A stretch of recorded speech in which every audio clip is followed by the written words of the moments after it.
Hello. A member over at the university shoots horses, films horses for her clients, and she had a question during one of these weekly meetings we had on how she can do that. I may have led her astray, so I'm going to make sure I clarify this and she knows exactly what to happen. She's trying to shoot something and then cut still frame to show her clients the movement or the position on the horse. The problem she's running in is there's too much motion blur. She's shooting on a T4i. I have a T3i and I believe they're exactly the same. Let's go take a look at how to do this. Now here's the T3i, and a couple of things you'll need to know here are this button right here, that's to adjust shutter speed, and this button right here, that's to adjust ISO. Let's switch to the screen and I'll show you what I mean. If I go into the menu, you'll notice movie exposure. Now I have this set to movie. You don't set it to anything else. These are all pictures. You want to set it to movie. You're not going to be able to shoot a movie in these. So that's on movie mode, which I'm sure you're familiar with. Just don't worry about this cord. That's how I'm showing the screen. Let's go back to this. If you're in auto, the movie exposure is auto. Here's what happens. Here we are. You notice that? It's going to move your light all over the place. It's going to move your exposure all over the place. It's going to move your shutter speed all over the place. You do not want that. You do not want it in auto. So let's go back to the menu and change movie exposure to manual. Some people freak out, manual mode. I have to handle everything. Don't worry about it. One of the confusions that did occur was she was thinking that there was a manual and auto. Auto meaning autofocus. That's a completely different thing from the lens. And manual being how the camera is shooting and your ability to control those features in there. Let's go back to this again and I'll show you. If we hit the menu button right here and we're in manual mode, take it off of auto, set it to manual mode. That's number one. Now looking at this screen here, I'm going to use this guy right here. This dude right here, that little spinny wheel thing. Down here, that's controlling my shutter speed.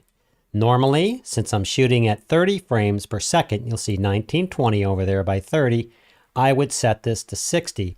The problem with that is you're going to get a lot of motion blur. And you're not going to be able to still frame that horse position like you were talking about doing. Let's up the shutter speed using this top dial right here to, let's say, 100. Less motion blur, and you should be able to still frame that. I wouldn't go much above 125. Now notice my ISO. This is the reason why I covered the ISO button. If I'm shooting at 60 frames per second, that may be a little bright. So I go over here and I punch this ISO button and it brings up my ISO. Maybe that's okay. Maybe about right at 800. Maybe that works for me. If you up the shutter speed, again, I'm going to use this top dial to move the shutter speed so I get less motion blur. I'm going to move it up. If I move it up, you'll notice that I'm losing light. So all I need to do is I just need to hit this ISO button right here. Let's do that. And I'm just going to up my ISO until I get something. That's probably too bright. Maybe around here. I might even go as high as 3200. It might be okay. That's pretty bright, but again, you're shooting outside. It isn't going to matter much.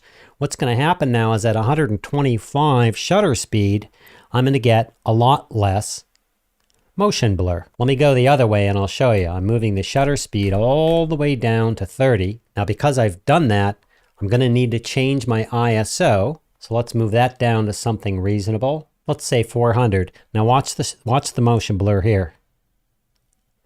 See all that? So normally I would simply use a dial on top and I would set, if I'm shooting at 30 frames per second, 1920, 30, you see that right there, then I would hit the ISO button. I would adjust that accordingly. Maybe I'm okay with that. I'm trying to get less motion blur. Again, I would use the top dial. I would up the motion blur and test this to 100. 120 is a lot when you're filming video. You go way up here, man, it's going to look really creepy. Maybe 100, maybe 125. Hit the ISO button, adjust your ISO to suit. Again, you're outside, so you'll be okay. And you'll get a lot less motion blur, and you'll be able to freeze frame these things for your clients. I hope that makes sense. I hope that works for you in your T3i. That's the way you do it. If you have any other questions, of course, you can email me or leave a comment below. I hope that helps, and we'll see you in the next video.